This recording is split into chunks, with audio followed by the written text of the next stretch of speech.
Hello friends, welcome back to my channel Advanced English 101।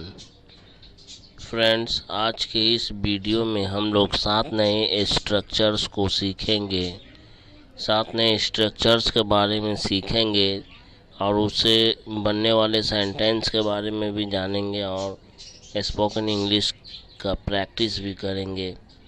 लेकिन इस video को शुरू करने से पहले मैं आपसे रिक्वेस्ट करना चाहूँगा कि अगर आप हमारे चैनल पे पहली बार आए हैं तो प्लीज़ हमारे चैनल को सब्सक्राइब ज़रूर करें, लाइक शेयर भी करें और कमेंट भी ज़रूर करें। ये 7 तरह के स्ट्रक्चर्स आज के वीडियो में मैं लेकर आया हूँ, जो कि अलग अलग प्रकार के हैं और हमारे दैनिक जीवन में, हमारे डेली लाइफ में बहुत ज़्यादा यूज़ किए जाते हैं। सो प्लीज़ इस वीडियो को ध्यान से देखिए, इसके सेंटेंस को देखिए, इसके स्ट्रक्चर को समझिए और इसका निरंतर अभ्यास कीजिए। चलिए शुरू करते हैं आज का ये वीडियो।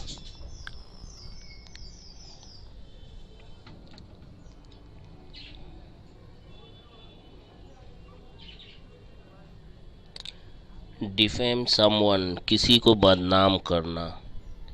डिफेम समवन, किसी को बदनाम करना।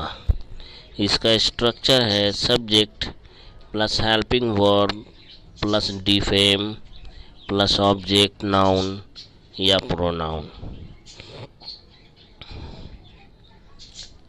इसका पहला सेंटेंस है, वह हर किसी को बदनाम करने की कोशिश करता है। He tries to defame everyone.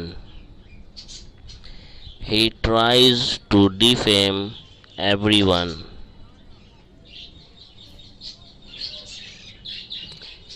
तुम्हें उन्हें बदनाम नहीं करना चाहिए था। You should not have defamed them. You should not have defamed them. तुम्हें उन्हें बदनाम नहीं करना चाहिए था। You should not have defamed them. तुम मुझे अपनी अश्लील हरकतों से बदनाम करना चाहती हो। You want to defame me by your obscene antics या acts. You want to defame me by your obscene antics. तुम मुझे अपनी अश्लील हरकतों से बदनाम करना चाहती हो। You want to defame me by your obscene antics.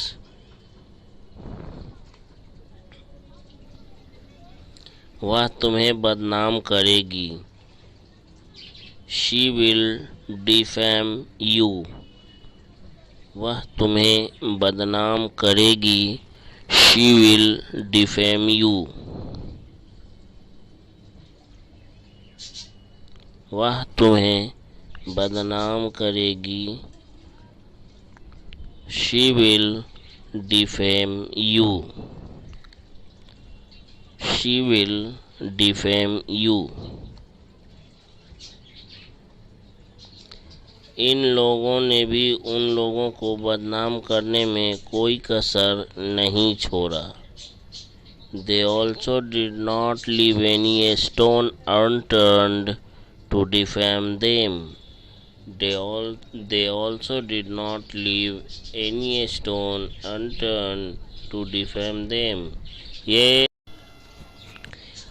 ये सिंपल पास्ट का नेगेटिव सेंटेंस है, ध्यान रखेंगे टेंस को भी। मेक राउंड, चक्कर काटना। स्ट्रक्चर है subject plus helping verb plus make rounds of plus object. आइए इसका सेंटेंस देखते हैं।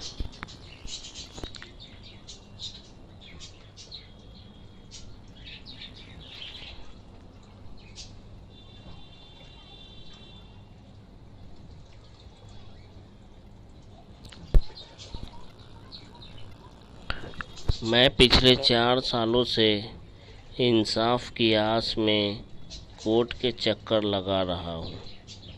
I have been making rounds of court for last 4 years in the hope of justice.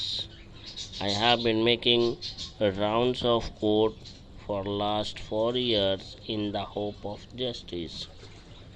इंसाफ की उम्मीद में मैं पिछले 4 सालों से कोर्ट के चक्कर लगा रहा हूँ।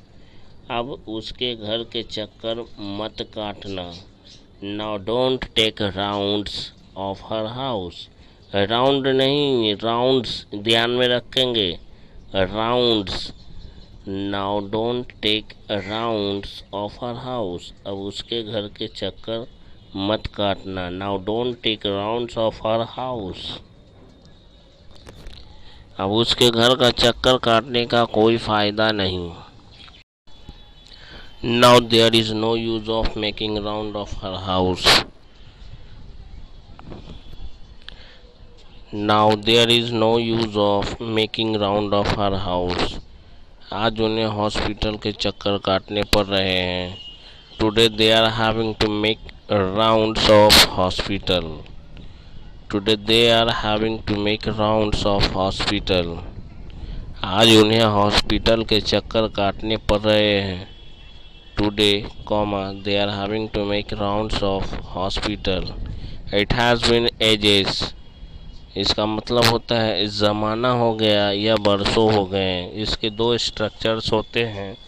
पहला स्ट्रक्चर्स का ये सेंस निकलता है कि कोई काम पास्ट में बार बार हुआ करता था, बार बार होता था, जो कि कुछ अरसे से होना बंद हो गया है। कुछ अरसे से, कुछ समय पहले से वैसा होना बंद हो गया, उस काम को करना बंद कर दिया गया है।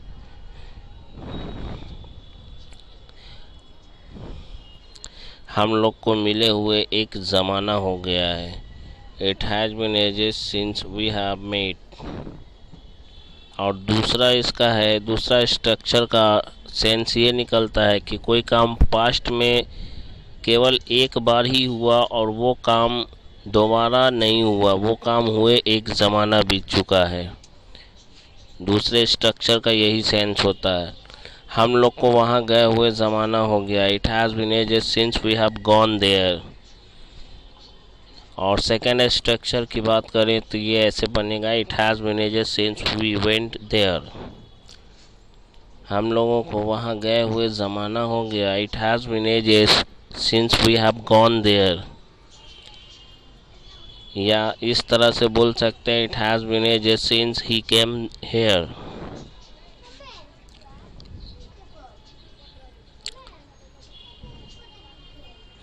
उसे यहाँ आए हुए ज़माना हो गया। It has been ages since he has come here. और सेकेंड स्ट्रक्चर की बात करें तो इस तरह से बनेगा, It has been ages since he came here. ये सिंपल पास्ट में बनेगा, It has been ages since he came here. मुझे टीवी देखे हुए ज़माना हो गया। It has been ages since I have watched the TV. It has been ages since I have watched TV. दूसरे स्ट्रक्चर की बात करें तो दूसरे स्ट्रक्चर पे ऐसे बनेगा, It has been ages since I watched TV. Simple past में, It has been ages since I watched TV. मुझे तुम्हारा मुस्कुराता हुआ चेहरा देखे हुए ज़माना हो गया। It has been ages since I have seen your smiling face. मुझे तुम्हारा मुस्कुराता हुआ चेहरा देखे हुए ज़माना हो गया। It has been ages since I have seen your smiling face. Second structure की बात करें तो सेकेंड स्ट्रक्चर का इस तरह से बनेगा, It has been ages since I saw your face. मुझे इस किताब को पढ़े हुए ज़माना हो गया। It has been ages since I have read this book. It has been ages since I have read this book. It has been, और सेकेंड स्ट्रक्चर की बात करें सिंपल पास्ट में इस तरह से बनेगा, It has been ages since I read this book. Mean nothing to, कोई मायने नहीं रखता। Mean nothing to, कोई मायने नहीं रखता। इसका स्ट्रक्चर है subject plus mean nothing to plus object.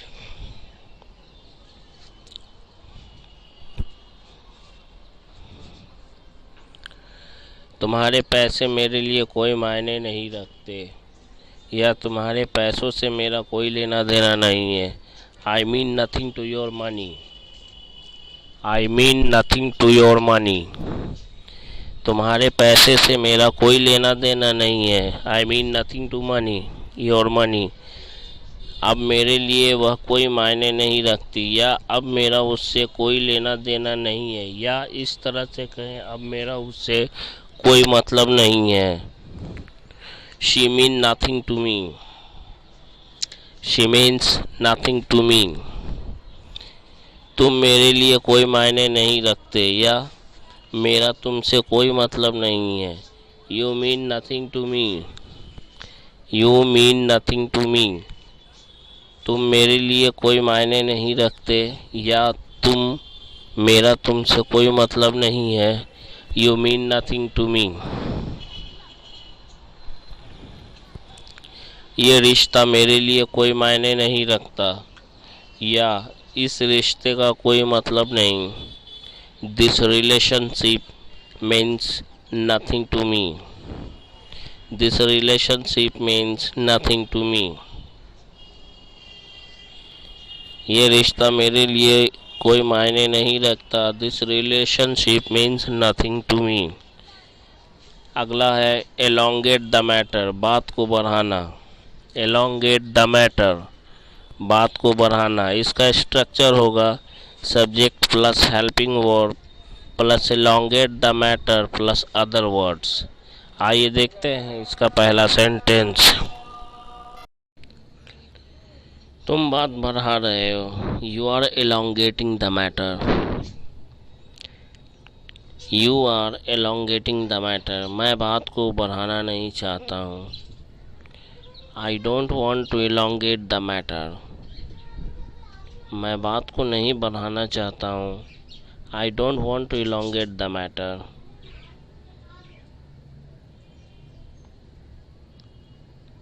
मैं बात को नहीं बढ़ाना चाहता हूँ। I don't want to elongate the matter.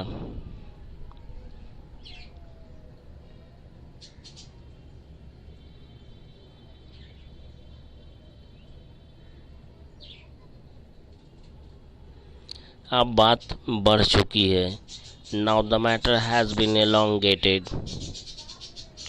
Now the matter has been elongated.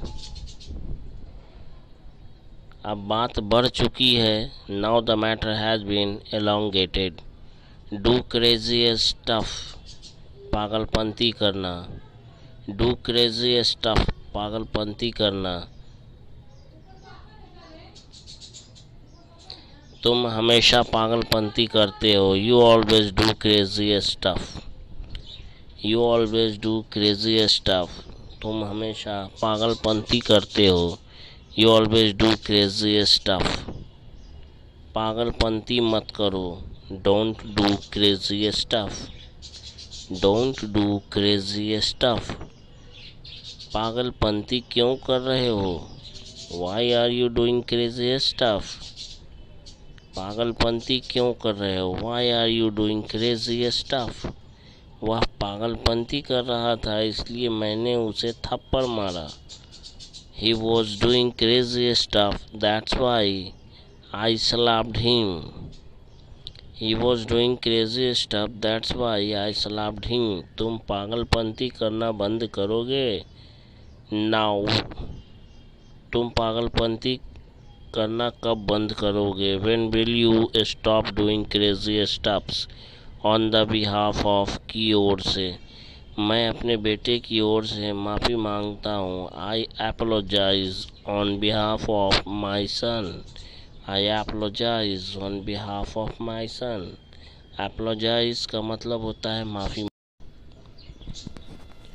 मैं राहुल XYZ बैंक की ओर से बोल रहा हूँ। I am Rahul speaking on behalf of XYZ bank. I am Rahul speaking. I am Rahul speaking on behalf of XYZ bank. मैं इस company की ओर से आपको धन्यवाद देना चाहूँगा। मैं इस कंपनी की ओर से आपको धन्यवाद देना चाहूँगा। I would like to thank you on behalf of this company. I would like to thank you on behalf of this company. यह मोबाइल मुझे कंपनी की ओर से दिया गया है. This mobile has been given to me on behalf of this company. This mobile has been given to me on behalf of this company.